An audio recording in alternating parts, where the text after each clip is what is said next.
everybody, and welcome to Four Geeks in a Pod. I am your host, Alex, and joining me today, I have Viking. Hello. Connor. Hey. And we have a new person here with us today, who will hopefully be joining us for the foreseeable future. It's Minx. Hiya. Hello. Today, we've got a few things to talk about, but last night, as of the time of recording, it was the BAFTers, which, if you don't know, is the British Academy Film and Television Awards. But it was because we be British. Because we be British, yeah. But it was the television side of things. Now, the main thing I wanted to talk about, because I suppose the headline is that the miniseries Chernobyl, that won 9 BAFTAs, that won the most out of anything. It's a pretty sick series. It is a good series. It deserves it.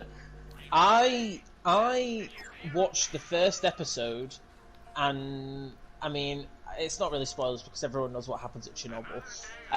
The bit where the reactor actually blows up, and they're all still in the factory, and then like they go down to check what's going up, and then they start going red, and then one of them touches something, and then like their hand falls off, all that sort of stuff. It just made me feel physically sick. Like I genuinely thought that I would needed to like go and be sick. Oh yeah, so I was it's like, pretty gory, I don't think I can watch it anymore. So yeah, but I mean, maybe I need to pick it up. Did you not watch it then? I only watched the first episode, yeah, because I was just dude, recommend. You should go watch it. It is slightly gory, but then it's like, what do you expect when a nuclear power plant is exploding? It's well, I mean, scary stuff does happen. I suppose, but then like, yeah, I don't know. It just made me feel uncomfortable, like weirdly uncomfortable. Funny story about Chernobyl. When I started watching it, the person who got me into it decided Shield is a pretty gullible person, which I don't think I am. I'm just very trusting of people. You're gullible. It's just like, yeah. It's just like the start of it when the power plant explodes, it's sick. But you just have to wait until the zombies come into it, and it's just like it gives it gives The Walking Dead a fucking run for its money. I was watching it for time. It's like, oh yeah, this is a slow burning. When the zombies gonna come into it, it's just like until I finished it, it's like this motherfucker. So you genuinely went into that believing that there was gonna be zombies in it? Oh yeah, dude. It's like, well, I didn't know. A drama series based on the real life events. Yeah, he told me it was like a retelling. It's just like, I don't know. It's like other series have had like retellings of certain events and stuff. But it's just like, well, I mean, I suppose like Pride and Prejudice and Zombies, that film. Yeah. Is kind of like, it's not Chernobyl and zombies, is it? It's just Chernobyl. And I just thought it was going to be like a retelling of it. I was just like, oh yeah, like radioactive zombies. Cool. To be fair, one of my favourite things about that. Have you seen the meme with the person who goes? I enjoyed watching Chernobyl, but why is everyone called Comrade? But yeah, so I mean that's probably the main headline, and Hilda Gudnadottir, who's a female music composer for film and television, she won for Best Score, which means that she is now a BAFTA and an Oscar winner because she won an Oscar for her score for Joker at this year's Oscars as well. She's paving the way for female composers, which there's a lot of female composers that get just completely just shut out from award ceremonies, which is not fair at all. But Hilda Gudnadottir came through. She broke the glass ceiling, and she's doing really well. I mean, from the first episode of Chernobyl, the score was very good. I think it made everything a lot more unsettling than it might have been without it. And I mean, the score for Joker is just incredible. The Joker's amazing as well. The score for that, it's probably one of the best bits about Joker, I think. That is a movie you watch when you want to have a good time. Don't know about that one. when you want to really feel good about yourself and just society as a whole, that is a go-to movie. I mean, I watched it on like the day it came out, and I was in the cinema, and I watched. I'd had a fairly good week. I'd honestly, up to the point where I went into it, I'd had a fairly good day. It was a nice day, and then by the end of it, I was just sat in my seat like, oh, Well, that happened. I don't feel too great anymore. I watched it with my stepdad, like just in in a living room. And when it finished, we just didn't say anything to each other for about a good 5 minutes, and I just left and went to bed. It's just crazy. What, Joker? Yeah. It's weird. I have very weird opinions about Joker that people might not appreciate. Basically, We love if a I hot had- take. this is my hot take, that if that film didn't have Joaquin Phoenix and it didn't have the score, that it would be essentially the worst film of the year. Oh yeah, well you've got to have a good actor to play such a role in such a film. Not anyone would be able to do it. No, exactly. I just think that if you take those two elements out of it, it's like a pretty mediocre film. And it's essentially just like a copy. It's trying to be a Martin Scorsese film in a way, really. You're just taking out its main features of the movie. It's like, But there's so much more to a movie than just the main actor and the score. Oh yeah, that's like saying it's like, oh yeah, Star Wars isn't that good if you don't have the Jedi in it. Oh, shut up! That's completely different! Oh my god. Yeah, no, Star Wars would be a terrible movie without Jedi. Well, you wouldn't be able to have it. It wouldn't be a thing. It's like, There's so many. The direction, the other actors, the story. That's all a thing. That they're all elements of a film, and I didn't think they were very good. Yeah, but it's just like it's a movie that's solely focused Also, on. I'd like to Joaquin point Phoenix. out, when Alex, you just said Star Wars wouldn't be a thing if it didn't have Jedi in it. You got the Solo movie, and you've got No, but it's in the Yeah, but what- universe. Oh, yeah, but there's still a Jedi in it. No, that's the different. This is being conflated out of the context of the conversation. I haven't even seen Star Wars. I love how I brought that one up.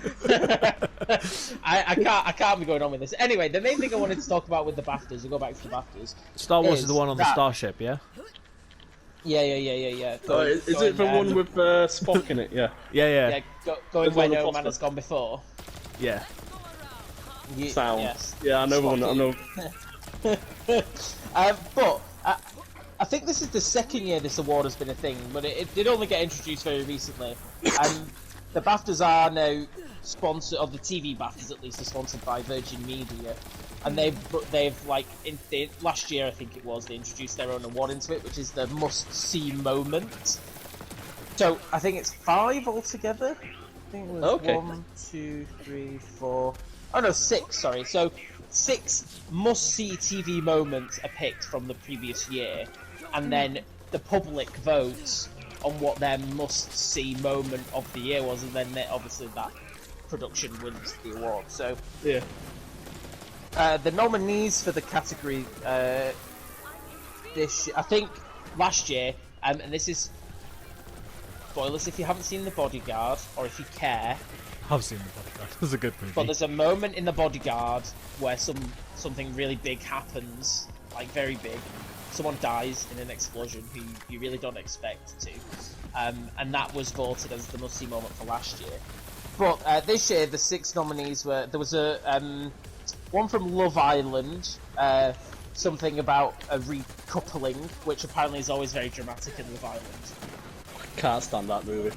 Not movie, TV series. I was gonna say that's a series. isn't it? That movie. Oh my Yeah, I God, can't imagine stand if that that movie. movie. That's actually a series, but yeah. Imagine if he made it into a movie. Oh god. Oh no. God, no. No. Sorry, Minx, if you enjoy that. There's Line of Duty. Ooh, good movie. The death of a character. Shut up, Viking. It's a very good movie, Line of Duty. I feel like that is something that they could make a movie out of if they wanted to. There's the death of Sinead Osborne in Coronation Street. That was the whole good movie storyline. That movie thing going on for a while now, hasn't it? That has been a very long movie. Yeah, it's about 8,000 hours long. Yeah, I wouldn't like to sit down and watch that in a marathon. Oh gosh. Lord of the Rings eat your heart out. The confessional scene from Fleabag, probably one of the most iconic scenes from Fleabag, where Andrew Scott, who plays the priest, tells Fleabag to kneel, and it was essentially my sexual awakening. And then from Game of Thrones, Arya killing the Night King. Fuck off. No. No. No. No. And then from Gavin and Stacey, when Nessa proposes to Smithy at the end of the Christmas special. Oh yeah, that's actually sick. I love that. So what do you guys think won? Nessa. Yeah, I'd say Gavin and Stacey. Or maybe Game of Thrones. It's Or going to be Corey. Game of Thrones. It's Corey. No. It was the Gavin and Stacey moment, which yeah. I'm not particularly surprised about actually, because I mean it was the most watched Christmas thing. I think it was the most watched. It might have been the most watched thing actually of the year. I think. Oh no, it's pretty adorable, and everybody likes a little bit of wholesomeness in their life. Exactly, and it was like one of those moments where you're just like, yes, and then they had to end it before we found anything out, which is sad. Which means, Ruth Jones or James Corden, if you're listening, we want season 4 right now, please, thank you. I know we all know our opinions on cliffhangers. Yeah. Not a big fan. Not a big fan. No, cliffhangers can go do one. Well, okay, just like on the topic, what are just everybody's favourite TV moment overall? Oh, like of all time. That's a very, very Broad spectrum. broad. I know, but question. when you think of it, just like what comes to mind straight away. I could.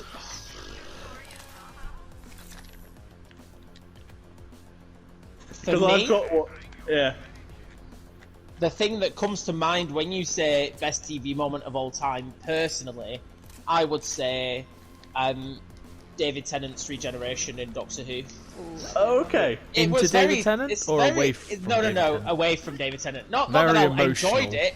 I didn't enjoy it, but it was so well done, and the whole sequence from him going and checking up on everybody, or as he put it, him getting his reward kind of thing. Is that when he says, "I don't want to go"? Yeah. Yeah, that's where it ends. Yeah, but you Yeah. know, before that, he goes and sees Martha and Mickey and Sarah Jane and Jack, and then the bit that's probably the most emotional is he goes and sees Rose before she'd actually ever technically met the Doctor, which is Yeah. and then obviously the whole thing, and then it's so grand and big scale because it's like the end of an era, because it wasn't just David Tennant leaving, it was Russell T Davies, the showrunner, as well, handing over the reins. So they like blew up the TARDIS and all that sort of stuff. So I think it was good. And 13-year-old me was a blubbering mess. Oh. I'd say Sherlock's death in Sherlock, whatever it was, season 2, season 3. Oh, season 2. Oh, when he Yeah. jumped off the. Yeah, everybody was Yeah. talking about that for so long. That is a big moment. That is a very big. Yeah. It was a pretty huge And moment. you know what? They ruined it. They ruined it because season 3 was shocking. I'm Wait, surprised that they ruined something. yeah, no, you everyone always have has- to leave. I don't know, is that a cliffhanger or are you just leaving people wanting more? It's a really fine line. That was literally one of the biggest cliffhangers of my childhood. A cliffhanger. That was the cliffhanger because the whole thing was, I mean, the cliffhanger wasn't him jumping off the building. The cliffhanger was the fact that John was literally standing over his grave, and then it pans and he's behind a tree, and you're like, Oh, what? how did he do it? Yeah, so. Oh my god, the sneaky bastard. And we still don't technically know how he did it. They didn't answer that question ever. No. They I only thought- did the oh, whole no, but- speculation. Oh yeah, with bloody Darren Brown in it. Darren Bray. Oh no, yeah, because they did that whole sequence in the first episode of Series 3 where it was all the bloggers. That was definitely, clearly their way of going. Yeah, we saw all those speculation you did on Tumblr. We saw that, and we are going to visualize it in the first episode. We are going to show you exactly how we saw you doing it. They probably even used some of the speculation to put in the script as part of it.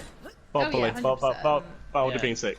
Like throwing, like somehow he had a wig in his pocket and he threw Moriarty's body off, so it looked like it was Sherlock, but it was like, no, we just want to know how he did it. How did he do it?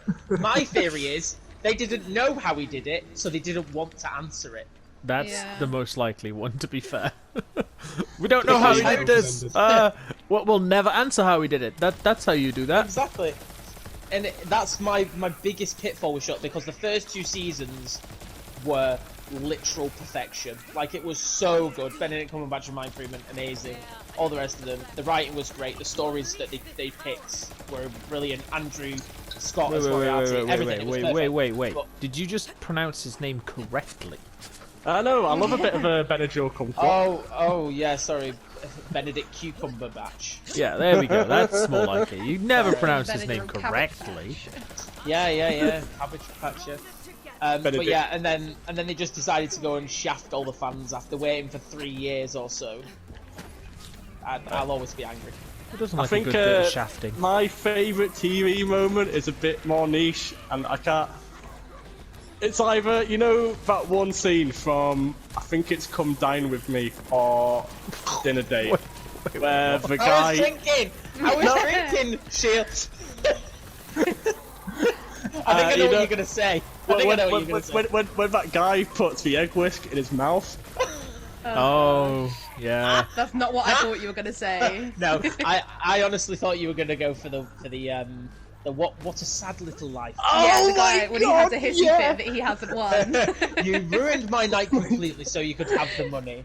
You got I all hope the you class take of a dump truck. Yeah, no, I hope you take the money to find some lessons in grace and decorum, because you have all the grace and decorum of a reversing dump truck with no tires on. Off by heart. Oh my god, yeah, you know it word for word.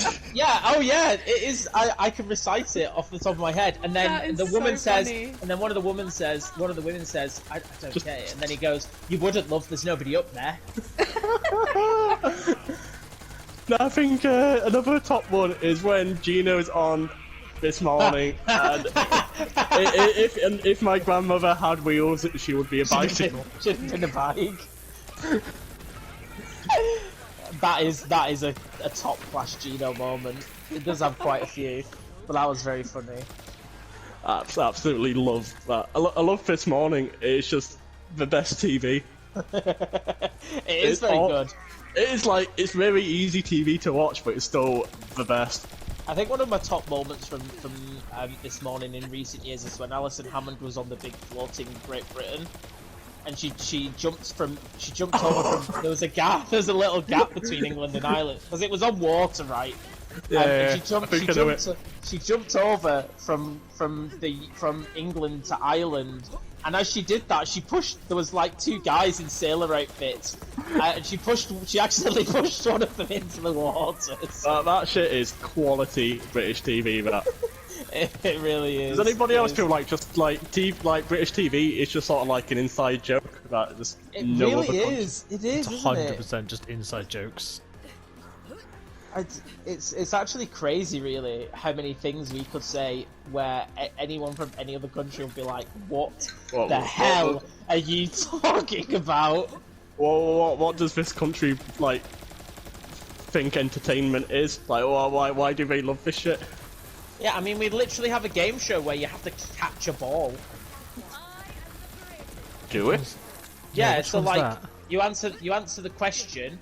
And to get the question right, you have to. So like, there's a big screen, and all the answers are. There's like 6 answers, and they're all on the screen, different pictures. And you've got to stand like in parallel to the thing where you think the question is right. Yeah. And then a ball drops, and you've got to catch it. And the more balls you catch, the more money you get. Yeah. But that is a literal game show that we have. It'll be like pictures of like all the prime ministers we've had. And it's like, oh, who Prime Minister in 2000, and you have to stand on who you think it was, and then the ball will drop on the correct answer, and you have to like run to go and catch it if you're wrong, kind of thing. Why have I never seen this game show? I have never heard So of it. stupid. Yeah, because it's stupid. It's so It's so stupid. stupid. Do I have to stay in during the afternoon more than just watch BBC Bloody Free? No, Literally. that was a Saturday evening. It's in prime time. Yeah, that was a prime time. That was a primetime one. Paddy McGuinness. Yeah. Oh my god. No So latte, stupid. no latte. Oh my god. That I forgot remember. completely. See, Forgot that's about another Take Me one. Out. That's actually another one where, like, if you said to like Americans or people from like Australia, they'd be like, "What? You have a show where 30 women can decide Judge whether they men. go on their date with this man It's just by like real turning life. their light off." It's just Tinder. It's actually, Real life Tinder, yeah. it's just when you see the poor guys and you just see all the lights turn off. It's like no, that must be the Aw. most soul-breaking moment. They voters go on there, okay? They put themselves in that position. What would Still you say, soul Viking? breaking. Huh? You've not said anything for your favourite TV I moment don't ever. watch TV. Oh, terrible. He Plus, does not consume the you, content. you just said my one already with the Doctor Who. That's one of my favourite things. Yeah. I think if I had to swipe in with another two, just very quickly, one would be, and if you haven't seen The Good Place and you care about spoilers, just mute for like 30 seconds. I love a good place. But the end of season 1 of The Good Place, where you find out that it's not actually The Good Place, it's the bad Yeah, place. but the new season of The Good Place sucked. No, it didn't. I thought that it ended really well. I was very happy. Oh, I thought it was so fucking boring. Well, that's your problem, isn't it, Viking? This is a hill that I would die on. I thought, yeah, I think the whole of The Good Place, like as a whole, is like really, really, really good, and it ended really well. And then the other one would be in Dexter Series 4 when Rita dies. That's a big one. Pretty big. Wait, which is? Oh, wait, he gets the Trinity Killer. Yeah, the Trinity Killer, played by John Lithgow, who voiced Lord Farquaad in Shrek. It's a little bit. Oh my god, imagine. That's That why is I always such thought an it was really enormous weird to character. watch that season. It was always really weird to watch Dexter season 4 because I'd always just be like, "Ah, it's Lord Farquaad. Ah, it's Lord Farquaad." Like the best villain, like best written villain ever, but he just has the voice of a little manlet. Yeah. Alright, so what else is in the news today? That is a good question. Yeah, we don't have the guy who makes the script, so this is a A winged episode. we we don't have a We are script. winging it. We are winging it. Have you all seen a bunch of Christopher Nolan films here? I don't know. Did you just read? Did you just read? Reading the group Did chat. you just read my Read message out. out there? Okay. Well, okay. Well, we can go with this. So, cinemas have reopened in the UK, or some of them have. Are they actually open now? Are they? Yeah, some cinemas have reopened. But Tenet, which is Christopher Nolan's next film, if you don't know who Christopher Nolan is, then you've clearly been under a rock for the past 20 years, because he's one of the biggest British directors to have ever existed. To be fair, I had to Google him because I don't know names. You had to Google him? He's I don't directed... do Oh. names! I said this 100 times! When all of you start so- talking about actors' names or directors' names, I'm like, You just gotta get good. don't know. Yeah, exactly. Yeah, So- okay, I'm not good. Tenet, which is his next film, has been given the official release date in Europe of the 26th of August. So I thought we might talk about our favourite Christopher Nolan films, if you know who Christopher Nolan is, which clearly Connor and Viking don't. No, I do know who he Don't is. put don't throw my name into it. Yeah, so yeah, go ahead.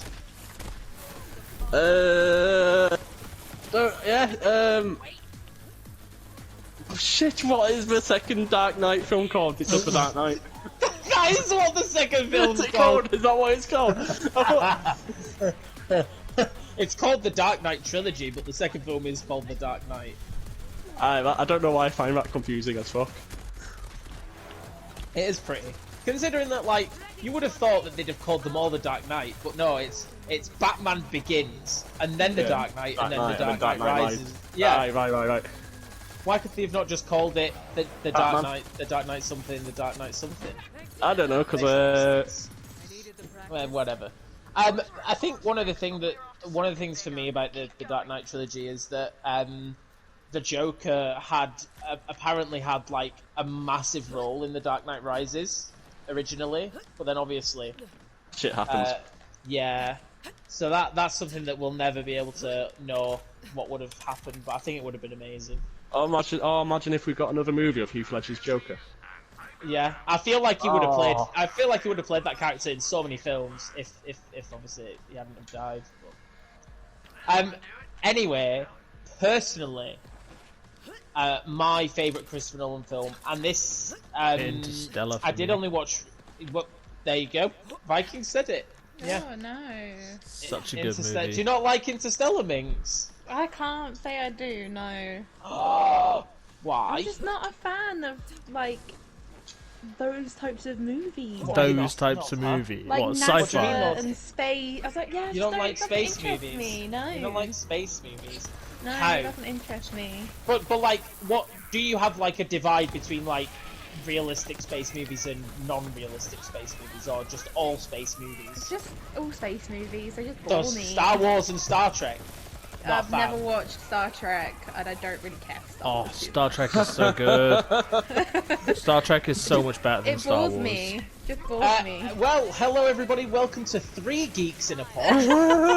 Oh my god, it's finally like I've got the stigma away from me, but I've never seen Star Wars. Feels bad, man. So yes, you're not a fan of that kind of thing. I feel like it transcends the space film trope kind of thing in a way. How? I don't know. I It's feel like just so set in many- space. No, shut So up. many space films are just the exact same. Like, they all have the very similar plots, and they just bore me. Once you've seen one, But the you've thing seen is- them all. But the thing is, Interstellar isn't just space. Yeah, it's Earth too. It's time as well. Yeah, but still boring. Wow. Like, Well then, like, Minx. What's your favourite Christopher Nolan film? My favourite one is Inception.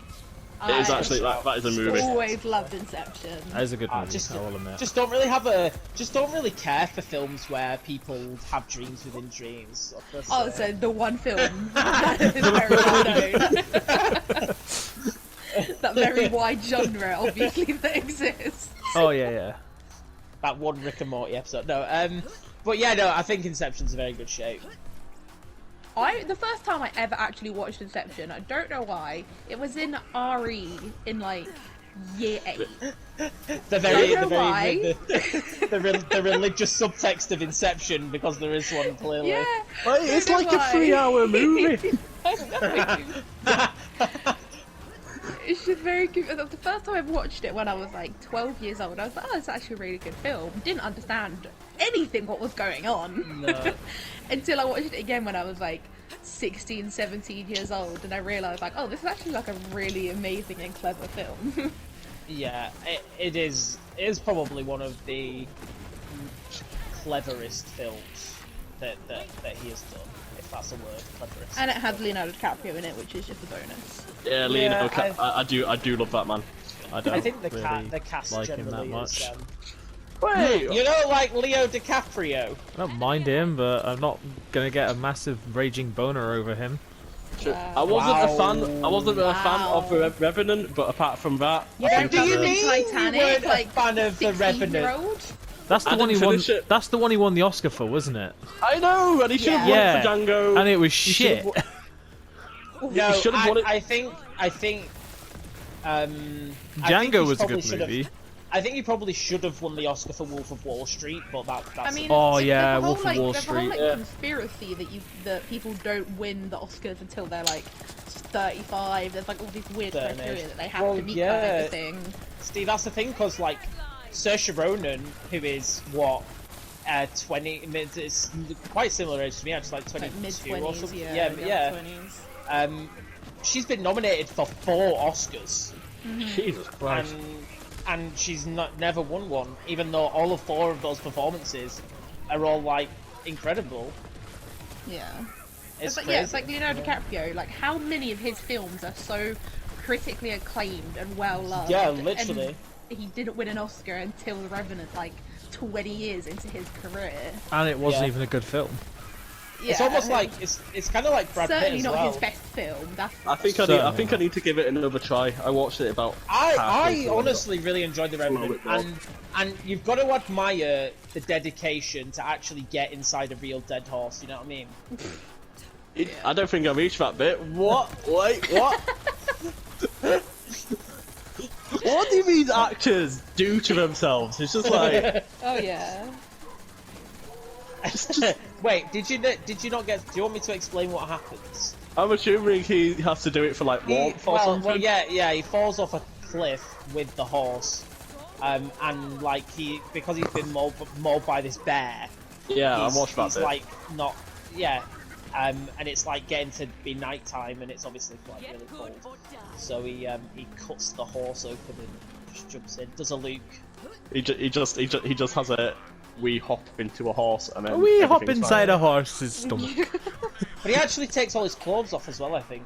Just a hop, skip, and a... Yeah, to be fair, you don't want to be walking around with Gunky clothes. yeah 27 bits of horse on you. Yeah. Nah, 26 is clearly the limit. Yeah. But yeah, I mean, even in Titanic, he was quite good considering how young he was. Nah, I think Still Wolf of Wall haven't- Street's one of my favourite ones of his, though. Yeah, that's amazing. I know, Such a good that's probably movie. his best performance, and he could also fit on that board. That entire...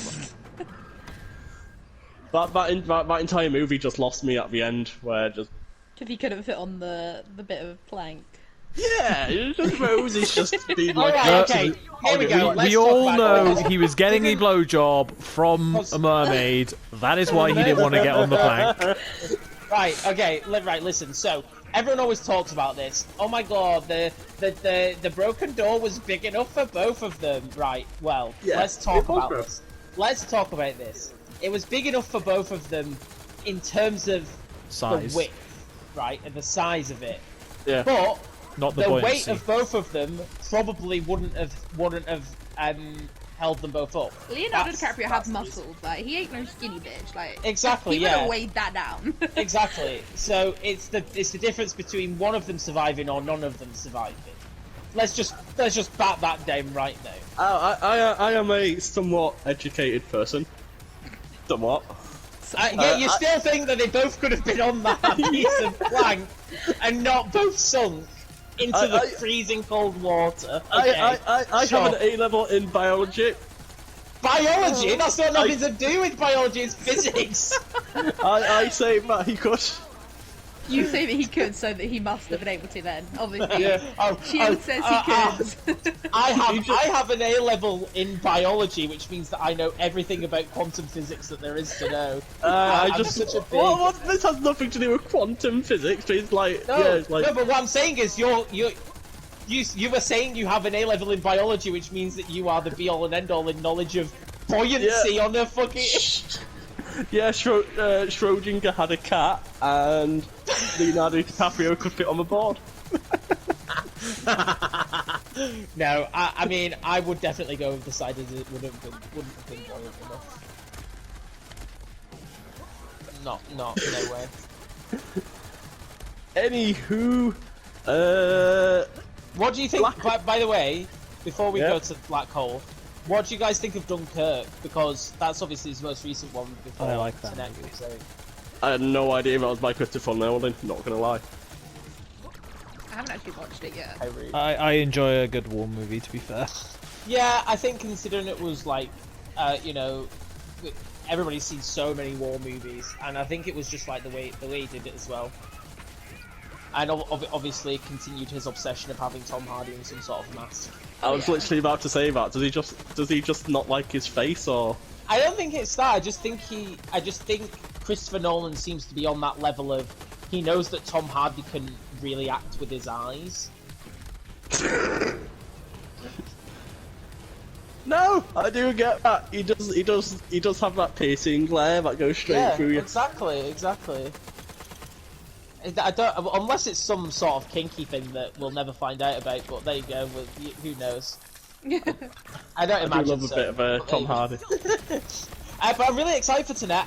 It looks like it's got a great cast: John David Washington and Robert Pattinson as well. Ooh, what's it actually about? I haven't seen the trailer. We've not been given too much information about it. Even the trailers are pretty complicated. It seems like it might end up being more complicated than Inception by the looks of things, because it's like an espionage spy thriller, but it's like time travel, but it's not time travel. It's hard to explain. Isn't that, didn't they do that with a Matt Damon film? Or did we like Adjustment Bureau or something? I think it's completely different to that. If I'm being honest. Could have sworn that was like some sort of a timetable. I'll get this is the synopsis. The like blurb. Blurb. Let's see. We'll get the blurb up. Pretty sure that's the books. Blur. You can have a blurb on the back of a DVD cover. True. You got me there. You got me there. But, oh right, okay. This is literally one sentence. An operative of the organisation known as Tenet is tasked with preventing World War III. Oh, okay. That's all we got. Riveting. But looking at the trailer, like there's going to be some really cool effects, like they're going to be moving forward in time, but like car crashes are going to be moving backwards in time. So like, yeah, it looks really cool. That sounds interesting. Yeah. Right, well, black hole time then. Right. Connor, it is your black hole, so please tell us what it is. So we've done video games we hate. So I'm going to be a little bit broader and just things about the video game industry that can absolutely do one. Yeah, I'm happy with that. Okay. So let's go with Viking. I was actually going to hope you went for me last, because I have two, but I'm going to go with the one that everyone hates. DLCs. Ooh. Stop! Give me the entire game when I buy the game at the beginning. Like in all the older games, when you bought a game back on PS1 and PS2, it was the game. Every bit of the game was there. You didn't have to fork out another 50 quid after the game to get the rest of the game. Like Destiny. No, that entirely... Yeah, you Destiny literally buy Destiny. I bought it for 50 quid. Then it went, oh, there's a DLC. Oh, but if you want to know the whole story, you have to buy this DLC, this DLC, this DLC. And then you got Sims that release a fucking brand new game, Sims 4, and they take everything out that they had in Sims 3 and go, you can have it later on down the line as a DLC. Fuck off. Just give it to me with the game. I do get your point. When companies are greedy with it, and obviously it's a point just to get more money out of you. But then it's like some companies who care about the game, say like Borderlands 3 and The Witcher are both very finished games in their own right. You can buy the first one and not get still have. I mean, oh yeah, it gives the companies just an extra chance to add to the game, which they obviously have a passion for. Yeah, when the DLC has nothing to do with the game, nothing to do with the story arc of the main campaign or the main thing, and it adds some side stuff, and it's cheap, fine. Or when it's free, fine.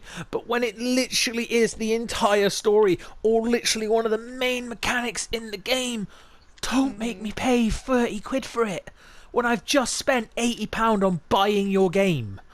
Are you just salty that happens with Borderlands? No, that didn't happen with Borderlands. Borderlands DLCs are free after the first 4, and I already have the first 4. It's other games. You bought the like first Call 4, of Duty. When you want to play zombies in Call of Duty, if you want to understand the zombie storyline, you have to buy every single fucking DLC. Okay, we'll No, pass it that on is to true. someone else in a minute. Let's go Minx. Thing I would say would be actually in games when they just like pander to people. Like the Last of Us game, where they were like, "Oh yeah, Ellie's a lesbian," and then everyone was like, "Yeah, but is she though?" And it just felt like they were doing it for the sake of it. And then like when they came out with Overwatch, and they were like, "Oh yeah, by the way, Soldier's gay." When they have nothing to do with the storyline, like they just come out of it for no reason. It's like, okay, that's great and all, but why does it matter? Why Yeah, tell us? It's Like the the JK I Rowling was literally video about to say games. for J.K. Rowling Yeah, just trying to keep it relevant and like I it's just less. see It's her less putting about. God's it. gay. Like, Dobby is I a get you want to social be like justice- inclusive and stuff. It's like, yeah, sure, go ahead. I've got nothing against that, but make it relevant. They'll just be like, oh yeah, by the way, Soldier's gay. Like, Yeah, don't just be Yeah. ticking boxes. Like the thing is with with a character like Tracer, like they made the whole comic and all that kind of thing. So like if that's going to be part of the story, that's fine. But then if you're just going to say, "Oh, Soldier's gay," and not give us any content that goes, Yeah. that goes in Have with they that, then... have they done anything with that? Nope. no, exactly. It's just it's Soldier's gay for pointless. Reaper. Oh yeah, I mean, they probably obviously. did. Let's be honest. Yeah, but yeah. It just seems so stupid to me. Like, I've got nothing against being inclusive, but at least make it matter. Don't just do it for the sake of pandering to people. Yeah, it's a. I yeah, think but the thing J.K. is that Rowling I thing think don't maybe with Ellie, it was kind of hinted at in the DLC in the first Last of Us. So I Yeah, can kind of true. I kind of see that being like the thing. I don't know But why. I do definitely get where When you're you said coming from. Ellie, then I instantly thought you were talking about Ellie from Borderlands. Borderlands, of course you did. I was like, yeah, she's bi. I'm pretty sure most of the characters in Borderlands are bi. Yeah, they're very fluid in Borderlands. Well, when you're in an apocalypse, there's not really much else to do, is there? No, good point. Alright, last but not least, let's go Alex. Okie dokie. Mine isn't something to do with the games per se, or like the devs, or anything like that. It's to do. I'll just say it. Entitled fans.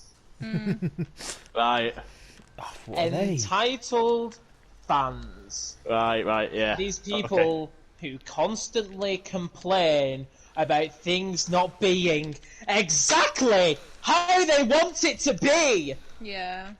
No one cares about Colin from Devon, right? No one cares about how he wants I The Last resent of Us that. 2 to be. You are not a game developer. You don't write stories. If you want to be a change in video games, go into the industry. Try and become a story writer or a game developer. If you don't do the job, then you don't have a right to tell them how it should be. They do the job Yeah. for a reason. It's their job for a reason. It's like I have a few examples. I fully feel that. I have a few examples. I'm going to start off with Assassin's Creed. Okay. Right. In game. Assassin's Creed Odyssey marked the first game where you could pick to play as a man or a woman, rather than it just being a male. When Yeah. Assassin's Creed Odyssey first got announced, and they first announced it, all you would see on Twitter was, well, I'm definitely playing as the man, I'm not playing as the woman. Why would you have a woman in Assassin's Creed? Oh my god, women don't exist. Like, why? No one cares if you don't want to play the woman. Just don't go on Twitter and talk about it. Like, Yeah. Minx, you don't exist. Piss off. Yeah, obviously. It's like, I'm I mean, imaginary. I'm not gonna lie. I don't even know the name of the male character in Odyssey because Cassandra is probably the more iconic of the two, and I would always pick Cassandra over. I think it's called Alexios, which is kind of. Did it ironic. actually like switch up the gameplay at all? Was it just a purely? No. cosmetic- It's literally just you are a man or a woman. A skin-based Well, I thing, complained. yeah. So it's just like, why? Yeah, why? Yeah. And then it's like The Last of Us 2. It's like, oh, whinge at what happened in the story. Oh my god. It's like they are the story writers for a reason. That is their professional job. They do that job for a reason. So stop complaining. If you're gonna say something negative, just don't say it at all. Like, No, I understand, I do- like, constructively negative reviews, but just coming on Twitter and going, "Oh, whinge." There's just, I hate it. I hate it so much. Yeah, If we could Rabid just get fans rid are of all terrible. whingy, if we just get rid of all the whingy entitled video game fans, then we would live in a better world. No, that's a good point. And it's like, while I do like, I do understand Vikings' point. It's like, when DLC is bad, it's terrible. But I don't want to put all of DLC in the black hole because and the thing is as well, amazing DLC has come out. Yeah, the thing is with DLCs is like some are good, and like especially in like say the instances of Borderlands, it's like supporting the game devs and the company and kind of all that sort of stuff. I agree with you, Connor.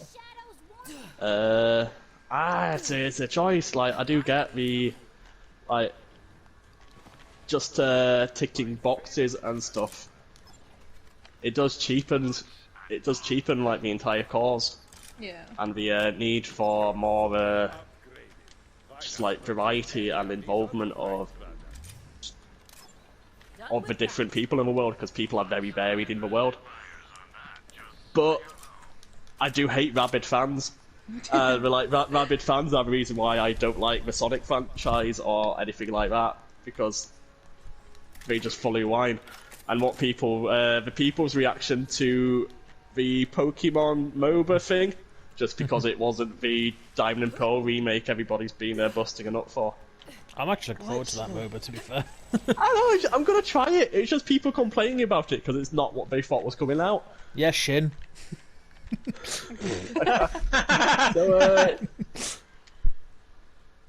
So yeah, I'm gonna give it to Alex. Yes! That's fair. That makes sense. Alright, Does can that I mean they give don't my exist honourable anymore? mention one? Can we mention pre-order bonuses? Oh, yeah, that is bullshit. I don't know. It depends because Nope. like if you're going out of the way to pre-order it, then why not? No, Yeah. pre-ordering helps ruin the game. What do you mean? How Why? does it ruin Like the in game? what sense? Because they're big guaranteeing a dramatic. sale, therefore they rush the game's completion. What do you mean? I don't understand your point. Like, I thought that like pre-order bonuses were just little cool things for the fans Because that you the fans pre-ordered would it. get because you pre-ordered it, because you've gone out of your way to go and say, well, I definitely want that game, so I'm gonna make No, sure that I get it. it's just when people complain about the game being shit after spending a lot of money about the pre-order bonus. That Yeah. just fits into entitled fans. Yeah.